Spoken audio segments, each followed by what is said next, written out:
Ballington against Joshua Unthank. Is that how we pronounce that? Unthank? I don't know. Let's That'd be kind of a fun last name. Let's find out. I actually typed up his deck list a little bit earlier today, so it is Unthank. Fair enough. It's as easy as it sounds. As easy as it looks, too. Humans versus Prison. Blood Moon very good against humans, for the record. And we are underway here with a Seachrome Coast into an Ether Vial, which is very important when you're playing against the Blood Moon-based strategy. Yeah, Blood Moon kind of exists in this binary of does everything or does nothing against humans. Vial is up to 1. Horizon Canopy is the land, and Ballington will pass the turn back over to Unthank. Unthank does have some ritual effects to be able to power out an Ensnaring Bridge. So we might see that here in just a moment. There is Desperate Ritual. And now you're going to power up Blood Moon. Fair enough.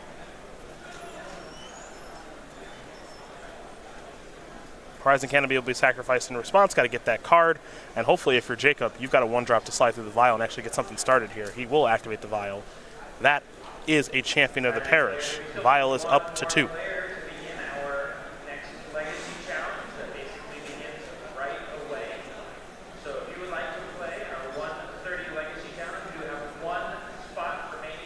Next up is Athalion, Guardian of Thraben, and an attacker for 2. You can win through Blood Moon, but you obviously have to have a Vial to do so. Yep, this is about the strongest opening that humans can have against a fast Blood Moon.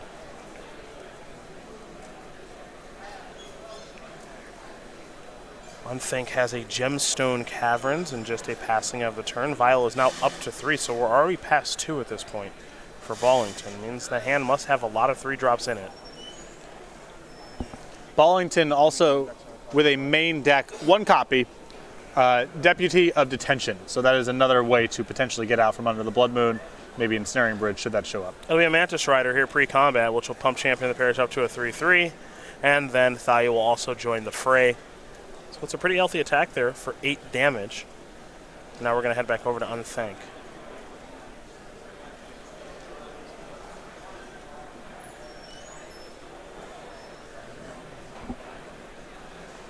Slagstorm, a main deck card here for Unthank. Ensnaring Bridge, 4 copies. A couple of Knucklehead creatures hanging out. You can see the exact deck list on Cardboard Live, of course. It's a weird-looking build of a Prison deck, but it's one that's been very potent for Joshua thus far, as now he's going to play a Desperate Ritual.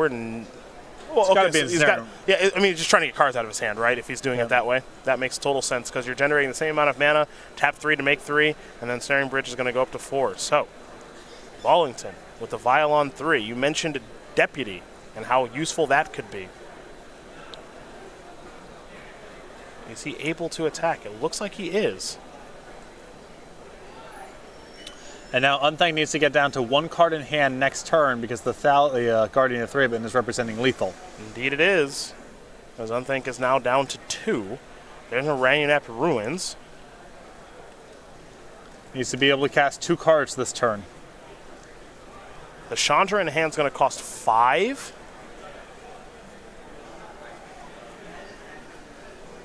Okay. This is the other way, is cast 1 card and kill the Thalia. Yep, that's a way to do it. So the Thalia is dead.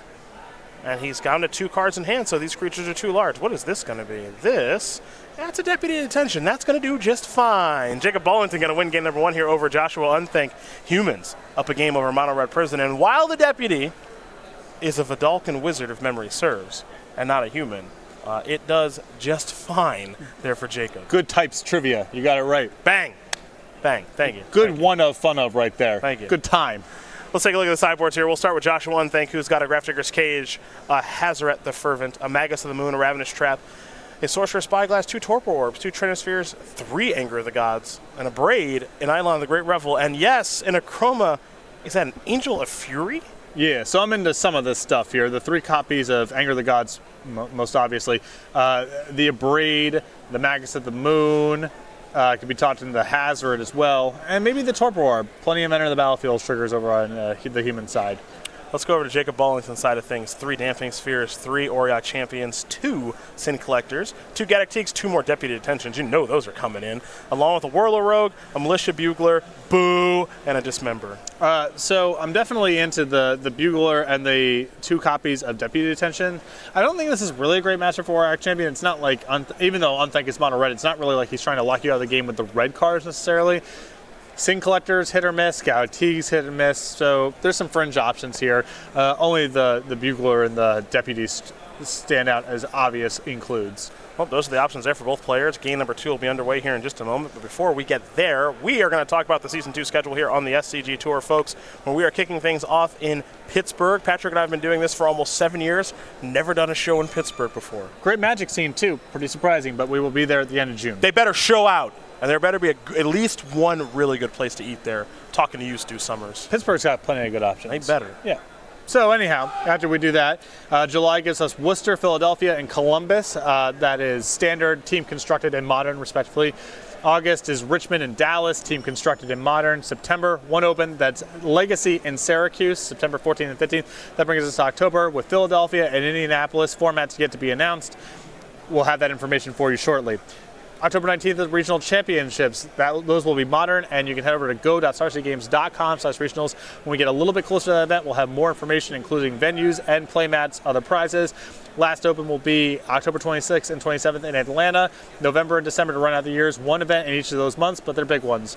November 14th through 17th is SCG Con Winter, featuring the Season 2 Invitational, and then December 13th through the 15th, Players Championship, Roanoke, Virginia.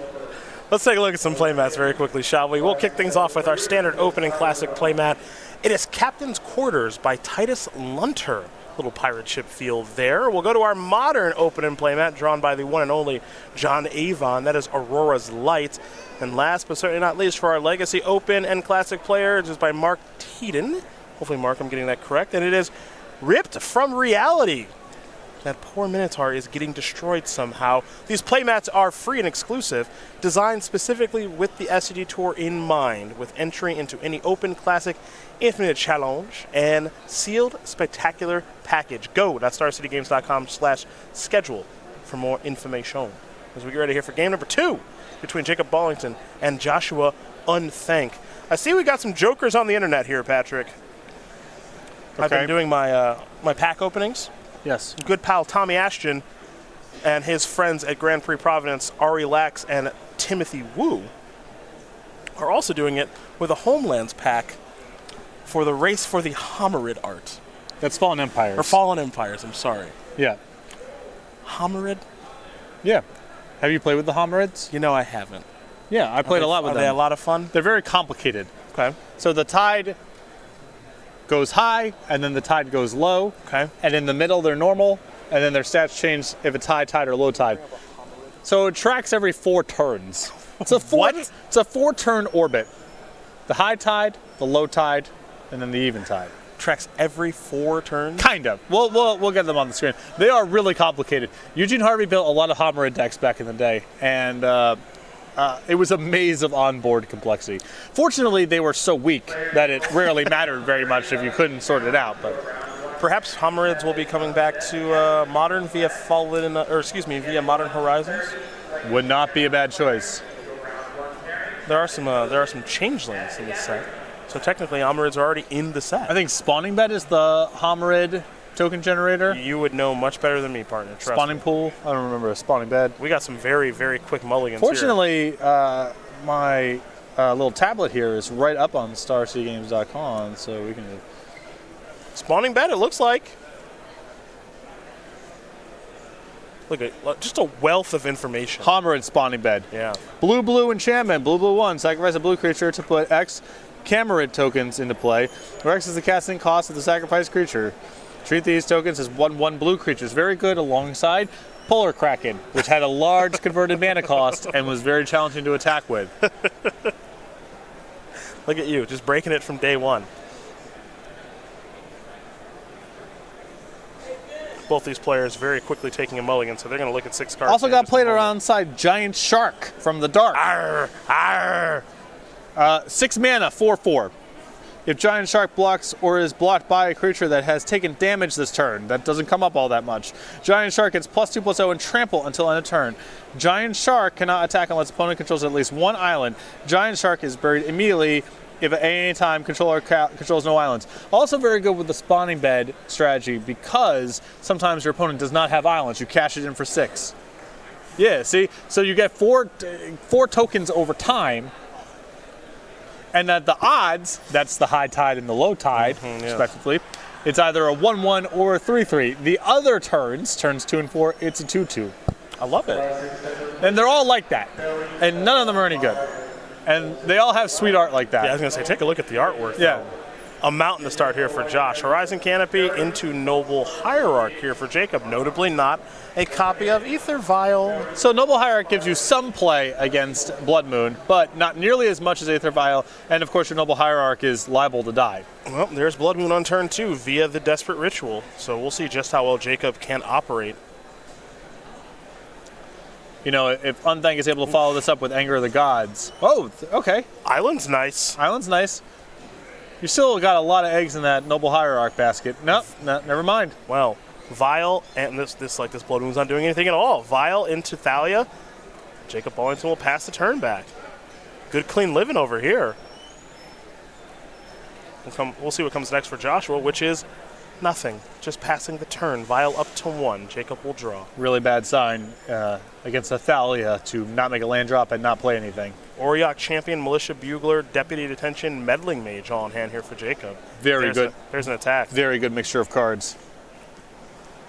I don't think it's going to fall down to 17.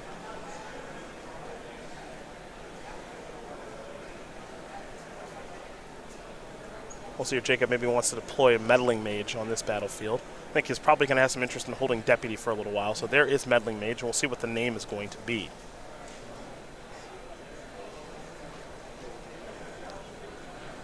Meddling Mage, very powerful in an open deck list format like we saw at Mythic Championship 2 in London.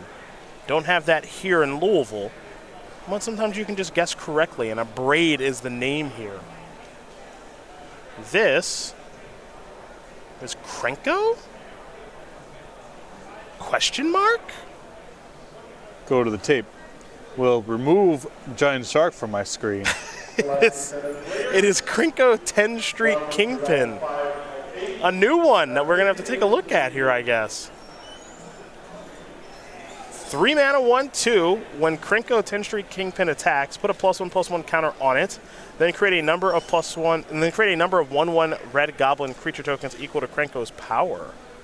All right, we'll see if that comes up or not. Bugler, sound the horn. Your favorite. It is truly my favorite card.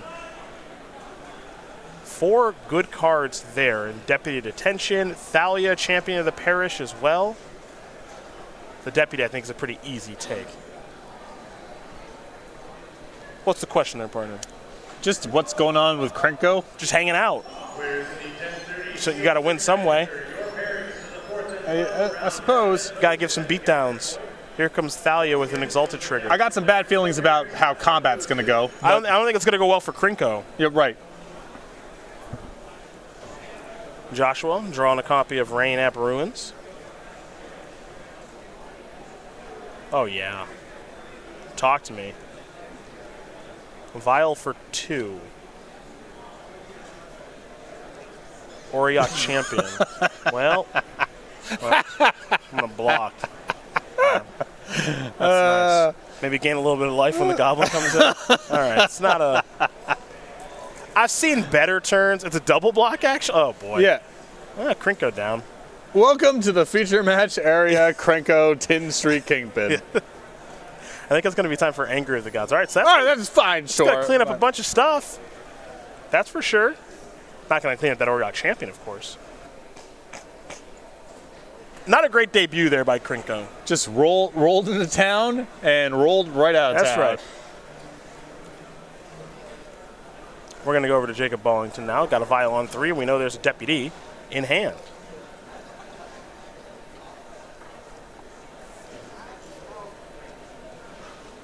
Deputy, a very, very good card in this matchup. Really good card for humans to have access to. Again, even though it isn't a human, it does a lot of things that a human's deck needs it to do. Deck's not very good at interacting with the table, and you can play some narrow ones in your sideboard, but usually they're only good at one thing or the other, either creatures or artifacts or enchantments. Having one, even if it's not a human, that kind of covers all your bases. It's still going to be found with Bugler, even though it doesn't work with any of your other human synergies. Nice option to have. And of course can be copied by Phantasmal Image, which I'm sure comes up a non-zero amount of the time. Plenty of Krenkos available over at StarCGames.com. Let's head back over to Joshua. He's going to play an Ensnaring Bridge. There's Rain at Ruin, pass the turn back. That's a good thing to Deputy. Vile will Deputy attention that Ensnaring Bridge. We're going to head back over to Ballington now. Auriok Champion, allowing Jacob to gain a little bit of license. A creature did enter the battlefield there in Deputy Retention. Now these little guys don't hit for too much, so maybe a little help here from Mantis Rider doesn't seem so bad. Now we're dealing some real damage if you're Jacob Ballington. Yeah, sped up the clock a little bit here. You want to shorten the length of the game here because you have a lot riding on Deputy Detentions, keeping the Ensnaring Bridge pinned.